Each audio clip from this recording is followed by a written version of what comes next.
Space Croutons! It was a dark and stormy night. Sally, what are you doing? Please, Curdy, I am trying to set the scene.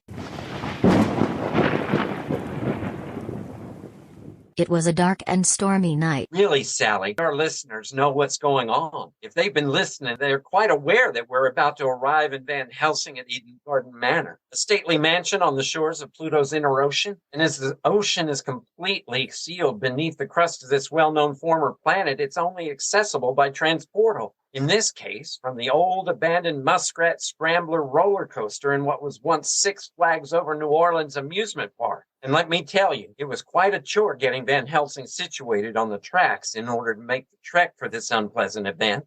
A game of Clue to unmask a serial killer or die trying. I was just trying to set the mood, but you have superseded that moment with your recap, so I would like to announce instead our arrival at Eden Garden Manor. We are in the courtyard parking area, but we are not the first to arrive. Hello, Charlie. I see you were able to borrow your genie's magic carpet. Well, when you're wicked rich like me, you only fly the best. And I also brought along the lamp, in case I need my last wish. Good idea. And who rode the Harley parked over by the bushes? That would be me, Jessup Doubt, VPI, very private investigator. I'll put my helmet back on. Doubt, I'm glad you could make it, but I don't see your tattoo. You've made such a stink about it. Where is it? A simple solution. I used a marker to re-ink it in black, so all I need is a black drapery or this dark window to stand in front of. It's not total invis-biz, but I'll make it work. And you might as well count me present. Righto steer here. Your vehicle, is that? Yes. The Oscar Mayer Wienermobile. Unlike Jess over there, or wherever he is, I find that hiding conspicuously is my perfect camouflage. People see the car, but never remember who's driving it. A processed meat wagon. So, shall we start? I've done you the favor of making space in my busy schedule, but I do have other obligations to get back to. She's not lying, guys. Gee, sorry to take you away from your own body count. Forgiven. And just so we're all on the same page, I am here for this stupid game and get rid of that pesky imitator. Anyone who thinks my hobbies are up for discussion is just going to get in the way. That will be for the court to decide.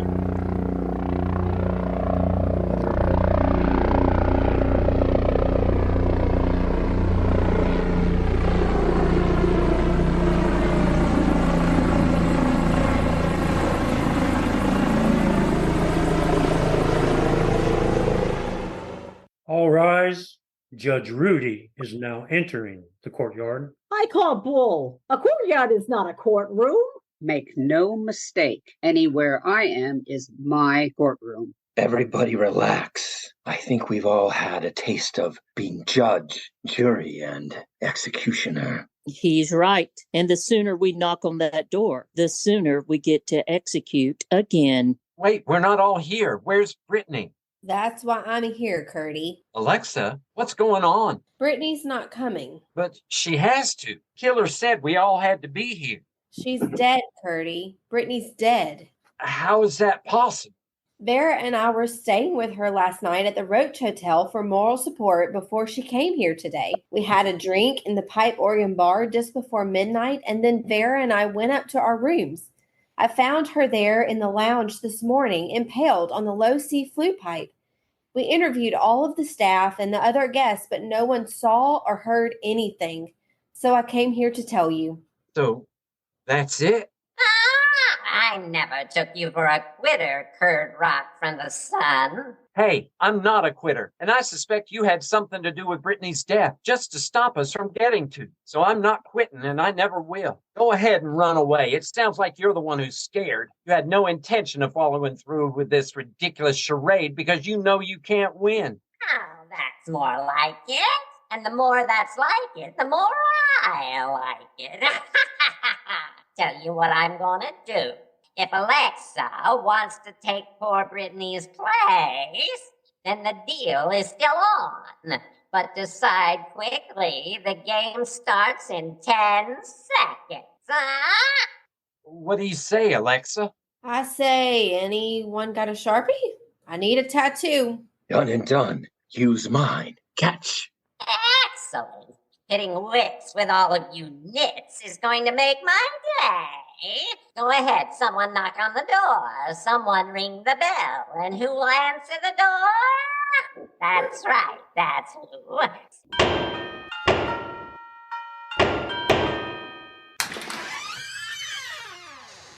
Good evening, ladies and gentlemen. I am Das Right, the butler of the house, and as such, I invite you to follow me inside and to the left, where we will gather in the study for queries and cocktails. I'm sorry, I didn't get your name. That's right. So, what is your name? What is not my name? Then what is your name? That's right. That's right. That's right. Your name is That's Right? My name is Das Right. What's this? My first name. Your first name is That's Right? No more. What's this? My first name. Your first name is Was This. That's right. So, your first name is That's Right. My last name. Okay, everyone, just stop. You're giving me a headache. His name is What's This? That's right. How do you know? It's on the name badge on his lapel. Oh. Okay, all right. Cocktails will be served momentarily. In the meantime, please gather around the highly detailed 3D scale model of the floor plan of Eden Garden Manor set up for your enlightenment. So, what are we looking at here? Well, Charlie, this model gives us the layout of the mansion. And it looks suspiciously like the same layout as a Clue game board. That's right.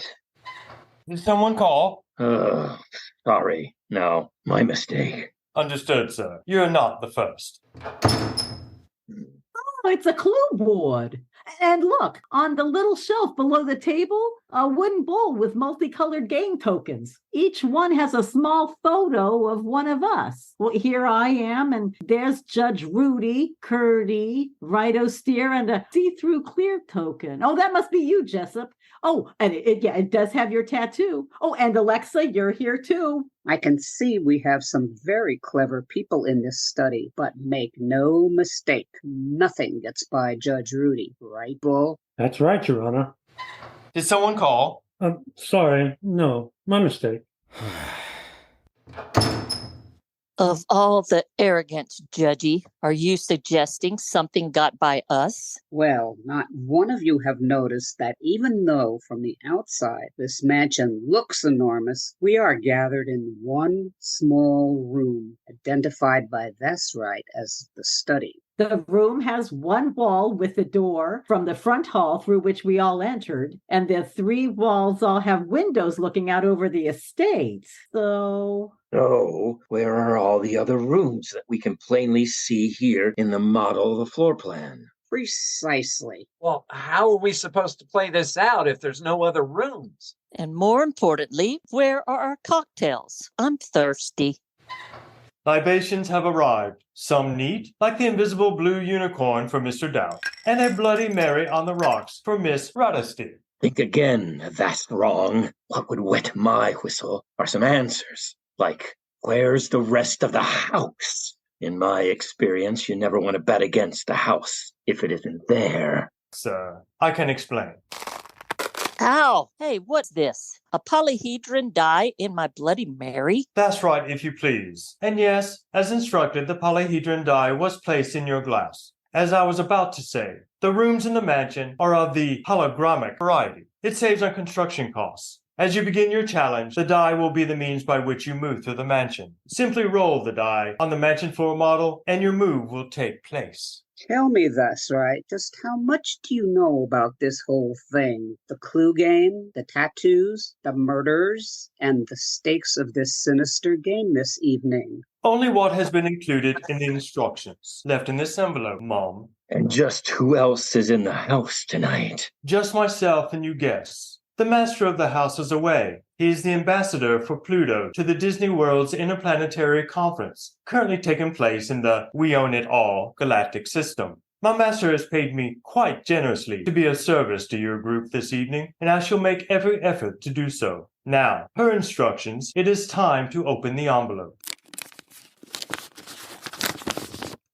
Good evening, ladies and gentlemen, and welcome to your demise. The game has begun, and I assume you are already at a loss. I know Brittany is. So to kick the evening into high gear right from the start, I'm going to give you your first clue. One of you in this room is the killer. How is that possible? Well, figure it out. You weren't expecting to suspect each other, but then that's what makes it so much fun for me. Okay then, your move. Don't believe me? Ask Charlie. Sincerely, and that's it. No name, no signature. No bull. Hey, I'm right here. That's right. Sorry. No apologies necessary. So what now? Should we roll the die to get started? Correct. Per the instructions, the first number rolled will determine. Yeah. Come on, 20. Polly needs a new hedron. 5.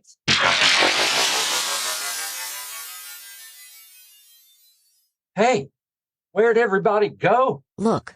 The player tokens have distributed themselves to various rooms on the 3D model of the mansion. As I was saying, the first number rolled will determine how many players will transport to individual rooms as the game begins. Listen up, Raven, or whoever you are. Where are our friends? Bring them back now. I beg your pardon, but you seem quite upset about a simple parlor game. I'm beginning to suspect that this evening has a more serious side than I had been led to believe. In light of this, let me assure you that I am totally and completely at your service. Well, as my dad used to say, you're darn tootin' I'm upset this ain't a game any longer.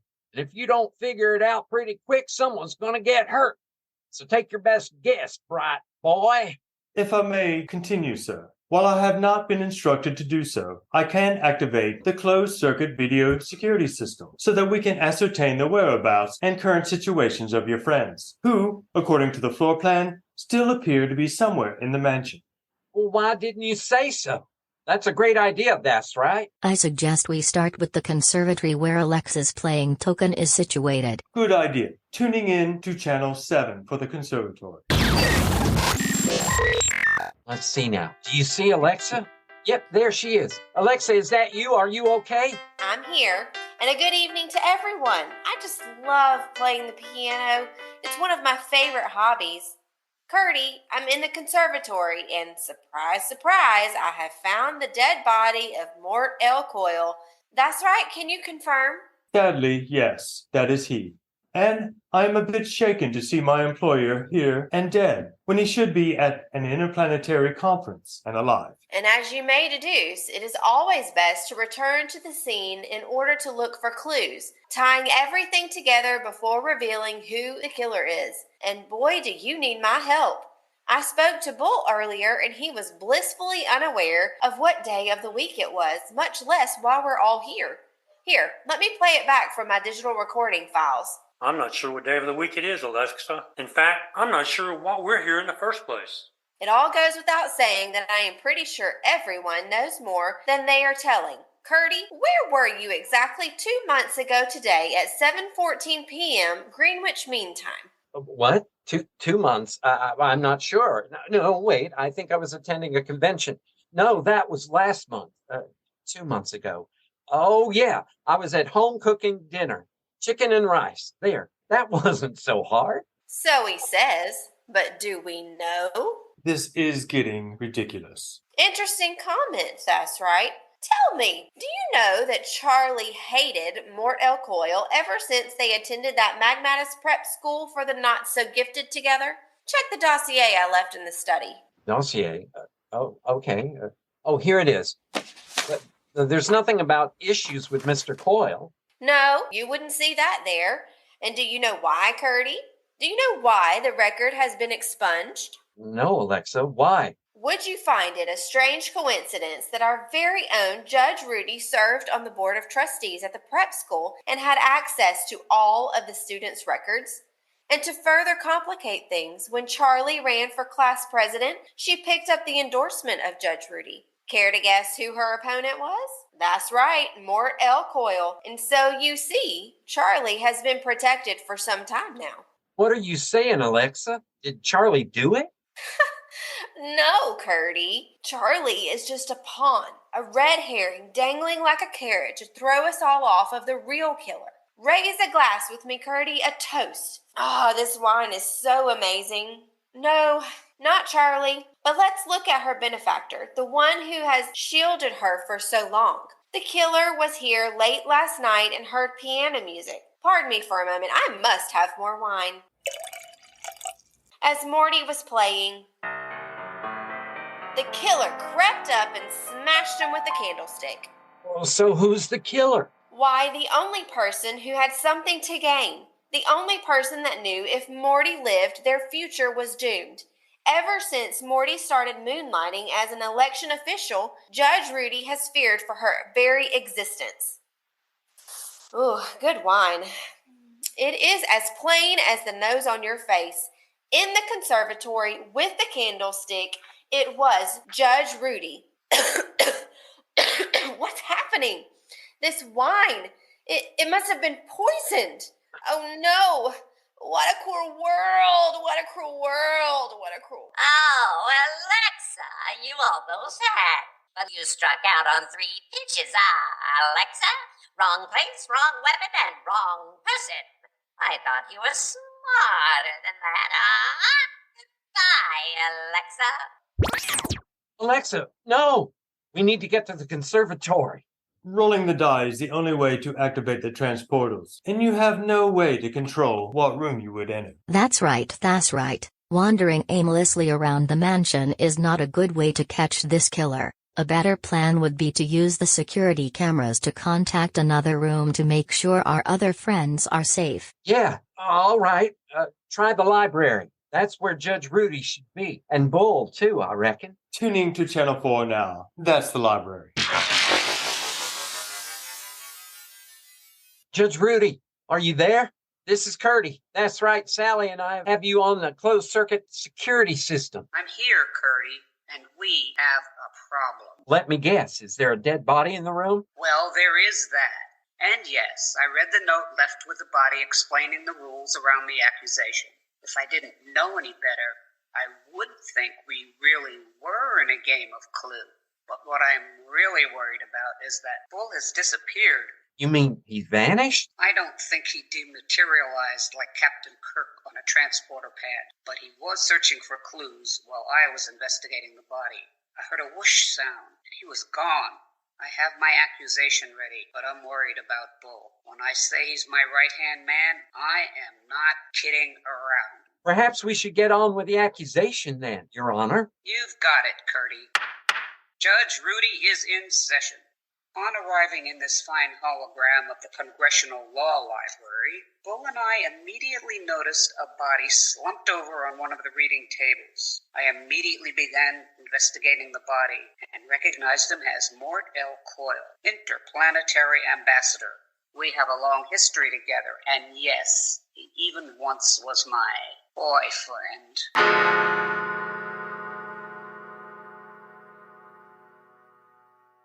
But that's a story for another time.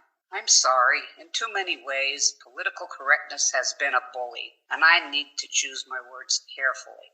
Anyway, I noticed marks around his neck. Not far from him was a pull cord for summoning the help. So, the real question is, who? Well, it does seem pretty straightforward so far. Knowing Morty like I did, I knew he had a heightened power of observation and reflexes like a mountain lion from his days with the CIA. I also discovered a smudge of black ink on the pull cord. There is only one person who could evade Morty's notice and would leave ink on the cord as it was wrapped around his wrist during the act. For the murder of Mort L. Coyle in the library with the rope, I accuse Jessup Doubt. Oh, Judge Rudy, I had such hopes for you. But as you like to say, I can't stand stupid. You're correct about the rope. Good catch about the ink and even the library, but no doubt, I have no doubt that you will see your mistake of accusing the wrong person with ink on their wrist, but too late. Goodbye, Judge Rudy. This is not a game, it's a slaughter, and I feel so helpless. By tuning in for each accusation, we are at least able to remove another suspect from the list by process of elimination. It's the elimination process that's killing me, Sally. There's a saying in my country, stay calm and tune in to another room. This might be the one where we discover the killer. Okay, where is Doubt? He might be the next one to worry about. He is in the billiard room. That would be our channel 3. There he is. See the tattoo? Holding the white cue ball. It's like it's floating in air. Curtis, is that you? We are accessing the estate's closed-circuit security system. The roll of the die transported you to the billiard room. Well, that explains the pool table. That is logical. But it doesn't explain the dead body on the pool table. This is terrible. Once again, the master of the house, Mortimer Lee Coyle, who obviously is not away at the interplanetary conference. So, Mortel Coyle has shuffled off his, well, I hope it wasn't to Buffalo. Perhaps the bullet hole in his right temple had something to do with it. Detective Doubt, there is now a bright light shining down on the other end of the pool table. In the pool of light, an envelope with writing on the front. Open this now. Time for your accusation, Mr. Doubt. Who killed Coyle? With what? And where? Well, if that isn't the chimpanzee calling the monkey uncle, the where and the how are pretty straightforward, but it's the who that I've been pondering for a while now. Before we came here tonight, I did some investigating of my own into the life of Mort L. Coyle, interplanetary ambassador, and I found a very interesting connection between him and one of the other guests on the invite list. You mean there's someone else on our team who knew Mr. Coyle? Does a trapeze artist swing both ways?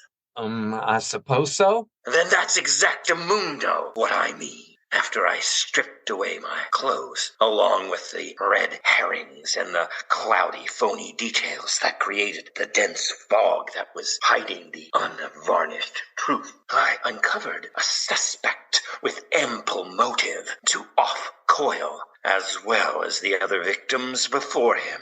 It all began to come together when my underworld contacts got me copies of emails from someone threatening Coyle with harm if he voted in favor of the big topic at this year's interplanetary conference. Specifically, the question of transportal control. The plan favored by most attendees, including Coyle, is to close 98% of all known transportals, and then regulate and track those who use the remaining ones, creating a bureaucratic paper trail that would make it impossible for a serial killer to quietly go wherever and whenever they wanted to choose their next victim. That is why it's so important to this person. Because this perpetrator has been killing for a very long time, and has even boasted about it. That's right, the where in this case, the billiard room. The how in this case, a snub-nose revolver, 22 caliber from the looks of it. And most importantly, the who in this case, the only admitted serial killer invited here tonight. The guest going by the name of Rydersteer.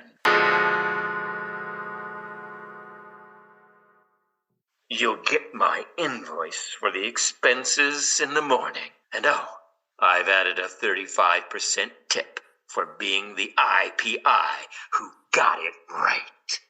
Wrong, Doubt. Very wrong. As you can see, I am not Rydersteer, but in your case, you're correct about the snub nose. Goodbye, Mr. Doubt. I can't take much more. Maybe if we get to Rydersteer quickly, we can warn her about what we have seen so far. It might give her an edge. She is in the Grand Hall, Channel 8. I should have never come. I knew better than to put myself into situations like this. Rydersteer, we have you on closed-circuit camera. What do you know so far? Well, as you can see, our host, Mortel Coyle, is lying dead here in the Grand Hall. and he did not die from natural causes. His throat has been slashed thoroughly by a wicked-looking ceremonial knife. I was able to discover that the knife was removed from an ornamental wall display here in the hall, based on what I have learned from looking through the photos along the walls of the Grand Hall and a careful evaluation of the interconnectedness of the players in this game. Please get to the point. People are dying, in case you didn't know. That has never bothered me, Bertie, but I can see how you might be dismayed. At any rate, I will make my accusation now. I am certain that Charlie is the killer. According to the photos I discovered in the hall, Charlie and Mort were obviously partners in a money-making enterprise when they were both in college. Mort betrayed Charlie and forced her out of the company, so finding the perfect opportunity to come to his home under the guise of this game, Charlie grabbed the knife and struck Mort down from behind in the Grand Hall. Vengeance for his betrayal of her. You uncovered a motive for certain and for sure, but you, my friend, are not correct in your accusation. Now you'll have to pay the piper.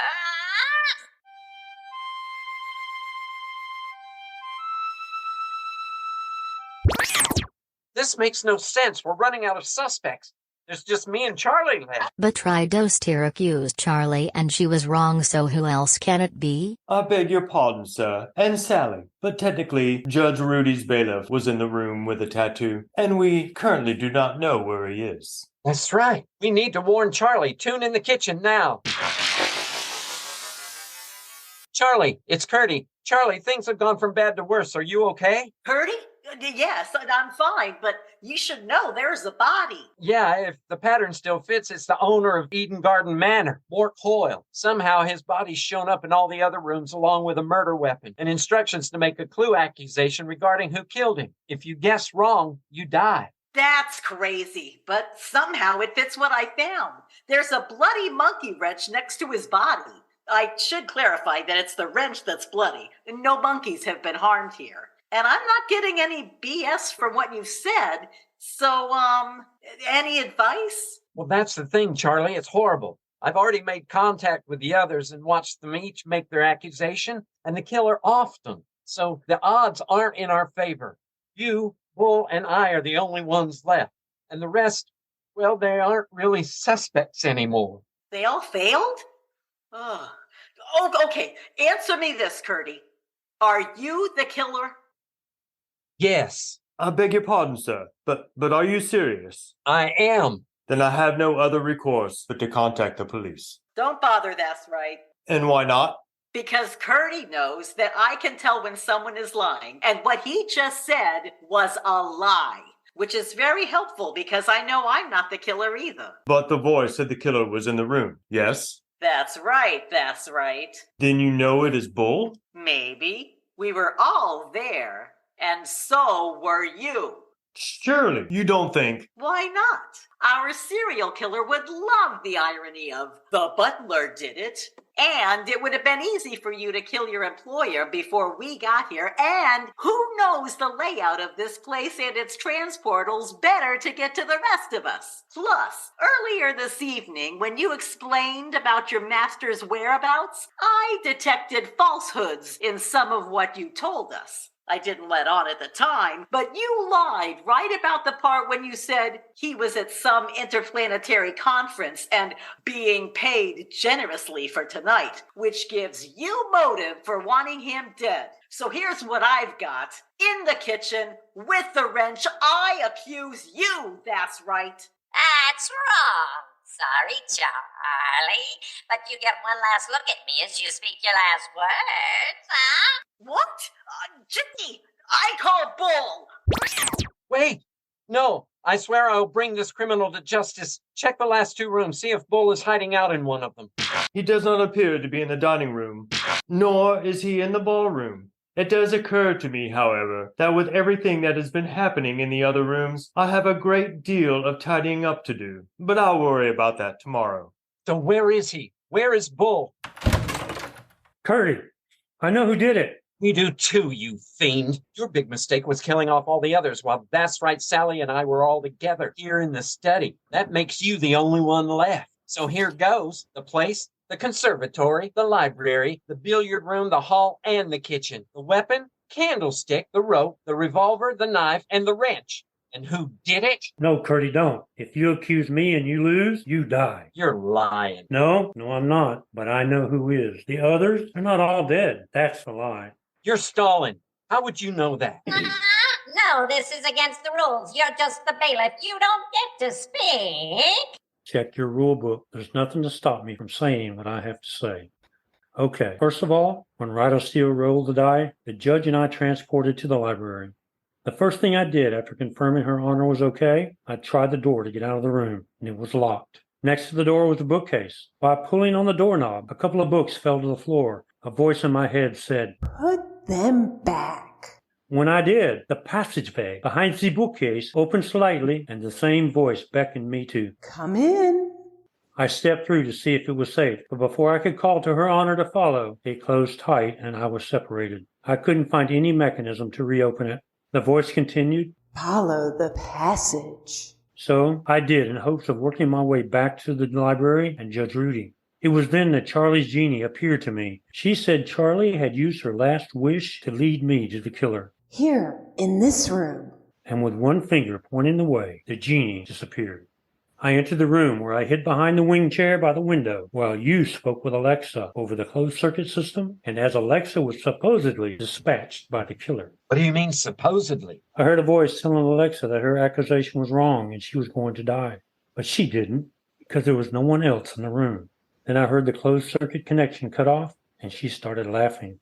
Fortunately, I was able to get back through to the passage and close it. I've been trying to get back here ever since. That's what I've been trying to tell you. Alexa, come out. We know it's you.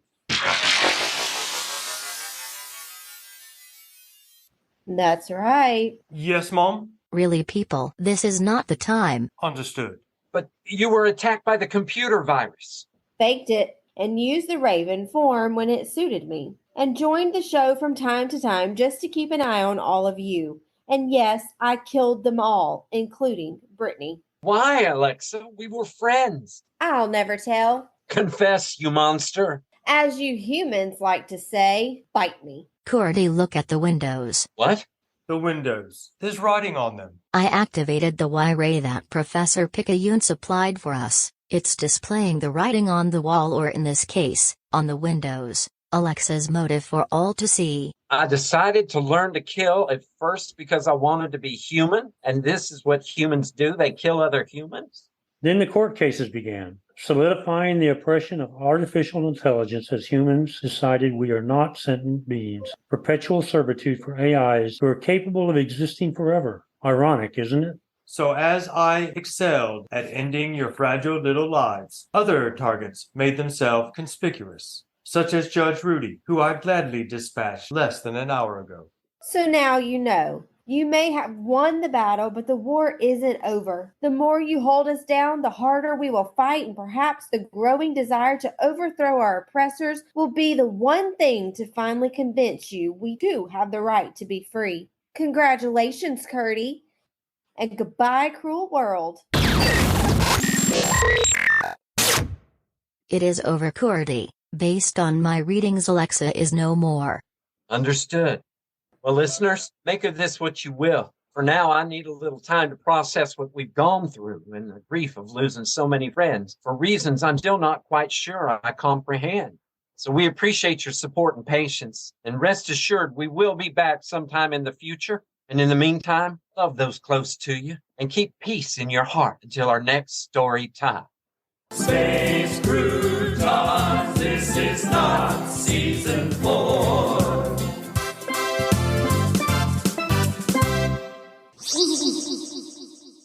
Space Croutons is a work of original fiction. Similarities to persons, situations, or events, real or fictional, is coincidental and unintentional. Created and written by Jerry, Jace, John, Della, and Jeff Goodson. Episode story by Jeff, Della, John, and Jerry. Original music by Della, John, Jeff, and Jerry. Production by Jeff. Featuring the voice talents of Barry Shea, Patsy Puckett, Joe Mitchell, Amanda Demian, Della, John, Jerry, Jean, Jeff, and Sally. Entire work copyright 2022 by Jeff, John, Jerry, Della, and Jace Goodson. This has been a Good Witch audio production.